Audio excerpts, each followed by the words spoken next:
Dan akhirnya di situ terjadi rekonsiliasi. Sempat lama, hampir setahun. Tapi saya rasa tidak damai sini. Setiap firman Tuhan di dalam aula itu, konven itu, pasti deh, saya pasti pikir, ini firman Tuhan ini nyinggung saya terus. Betul. Rasanya pikir pendeta ini khotbah selesai sudah. Rasanya cepat-cepat, kalau nggak cepat-cepat keluar. Kadang izin toilet dan sebagainya. Saya rasa enggak ya. Tetapi ketika firman Tuhan dari pengajaran ini membuat saya untuk mengerti. Orang yang terbesar adalah orang yang punya kerendahan hati. Karena bagaimana dia melayani kalau tidak ada kerendahan hati? Betul? Maka komunikasi yang baik adalah komunikasi yang harus dilandasi dengan kerendahan hati. Menunggu dia sampai kapan Tuhan datang tidak selesai. Sama-sama kita tidak masuk surga. Betul? Saya selesaikan biar dia masalah. Dia mau masalah atau tidak itu masalahnya dengan Tuhan. Betul? Yang penting saya sudah selesai. Firman Tuhan, ya saya bertumbuh. Betul? Lebih enak, lebih lega. Maka Tuhan bilang lebih baik. Saya Tuhan Allah lebih daripada saya tunggu-tunggu, saya salah juga begitu kan? Lebih baik saya datang dan minta maaf, minta supaya mereka kembali, walaupun dia yang salah, bukan saya yang salah. Ini contoh hal yang sangat praktis. Tapi untuk melakukan ini, saudaraku, itu tidak gampang. Kenapa? Kenapa Adam tidak mau? Kenapa Hawa tidak mau? Di balik itu ada kuasa kegelapan yang mengikat. Sehingga saudaraku, ketika engkau tidak melakukan komunikasi yang tidak baik, bukan hanya saudara, tapi di balik saudara ada kuasa yang mengikat saudara. Dan yang bisa melepaskan itu ketika saudara kembali kepada Tuhan. Amin. Maka di sini kita melihat komunikasi itu benar. Komunikasi salah, hidup akan salah. Dan komunikasi ini benar ketika ada kasih di dalamnya, ada kerendahan hati, dan ada pengampunan di dalamnya. Yang kedua, mari kita melihat bagaimana respons Tuhan Yesus, Tuhan Allah. Dia tidak hanya dalam komunikasi, dia menawarkan dengan kasih, memenarik kembali Adam dan Hawa kepada posisi yang benar.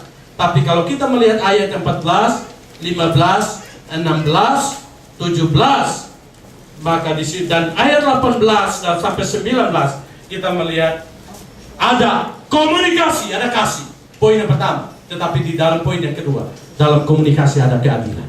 Saya bilang gitu. Banyak orang terlalu banyak menekankan Allah kasih, tetapi mereka lupa bahwa Allah itu pun adil adanya.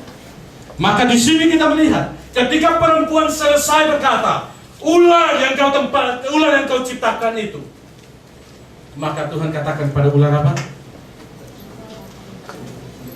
Karena engkau berbuat demikian, terkutuklah engkau di antara segala ternak, di antara segala binatang hutan. Dengan perut pula engkau akan menjalar, dan debu tanahlah akan kau makan seumur hidup.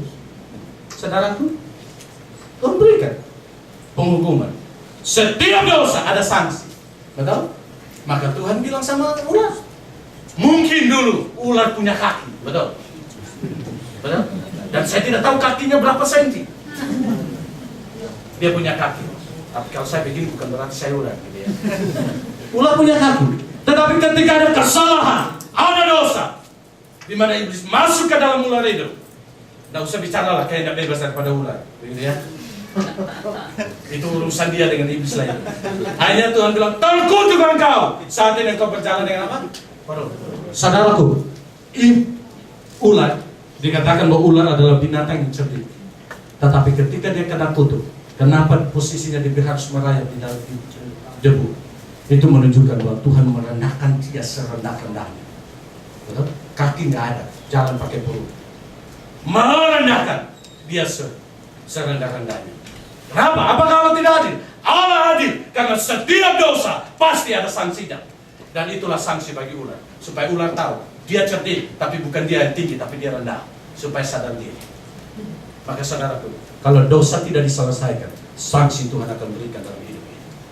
Selanjutnya, bukti Tuhan adil. Tuhan tidak hanya kasih ular. Kalau dia hanya kasih ular, ular akan protes. Tuhan Allah, kau tidak adil. Kenapa saya tidak adil? Kau hanya bilang, kau kasih kutuk sama saya. Perempuan itu tidak. Laki-laki itu tidak. Kau tidak adil. Betul kan? Kalau hanya ular, betul? Harus sama rata. Maka Tuhan bilang sama perempuan, engkau akan melahirkan dengan sakit. Luar biasa. Betul? Bahkan selanjutnya engkau akan berahi dan suamimu akan menguasai engkau. Itu hukuman. Sehingga dalam konteks ini kita melihat, Mungkin, kalau tanpa kejatuhan, mungkin tidak melahirkan yang susah payah.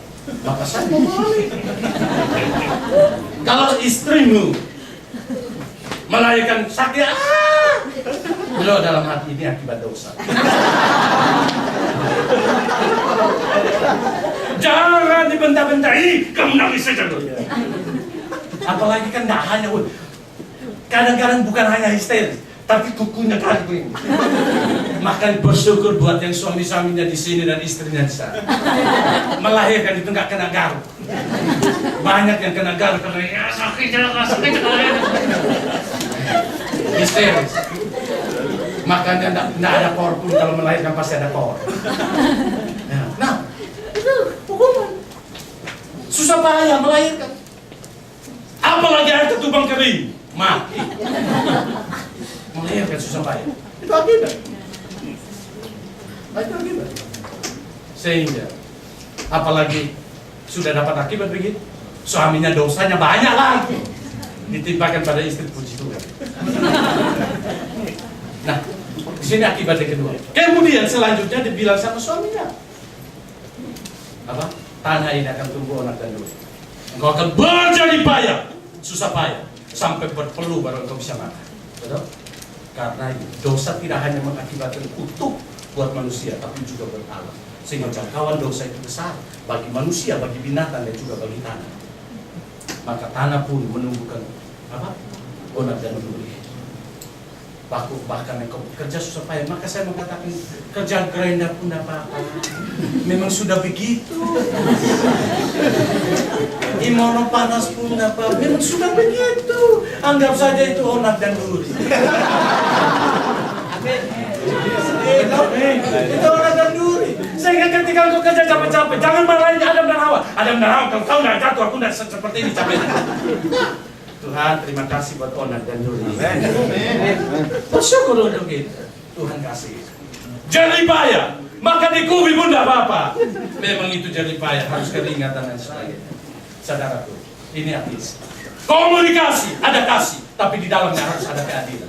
Kalau hanya kasih, tanpa keadilan itu kasih murahan. Betul? Tetapi di dalam kasih harus ada keadilan. Salah-salah, benar-benar, itu baru namanya adil. Tapi kadang-kadang manusia menuntut keadilan kepada Tuhan. Kadang kan begitu. Tuhan, engkau nggak adil. Kenapa engkau kasih dia kerja, saya tidak? Kan kadang begitu kan? Tuhan, kenapa dia itu kaya, kok saya miskin?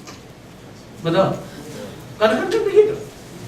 Pantas nggak kita yang tidak adil menuntut sumber keadilan untuk melakukan sesuatu yang adil, padahal kita yang tidak adil. Siapa yang salah di situ? Maka saudaraku, sadar atau tidak, manusia menuntut keadilan, tapi di dalam ilmu keadilan manusia pun ada kekurangan. Kita mengerti ada beberapa model keadilan. Keadilan distributif, ada keadilan komutatif, dan keadilan yang lain. Namun dalam keadilan komutatif dan distributif ada kekurangan. Contohnya begini. Saudara, kemudian ada seorang jemaat bilang, baik, tolong nanti ke rumah ya, bawa satu teman. Saya punya oleh-oleh buat Pak Ayu. Senang juga ada oleh-oleh ya. Saya datang. Kemudian saya datang bawa Pak Ruru, contohnya layak. Datang ke rumah, kemudian tuan rumah ini karena ingin mempersembahkan terbaik dibilang begini, Pak Ayu sama Pak Ruru, tolong kita pergi ke tukang jahit supaya masing-masing jahit jas masing-masing. Pak, buat Pak Ayu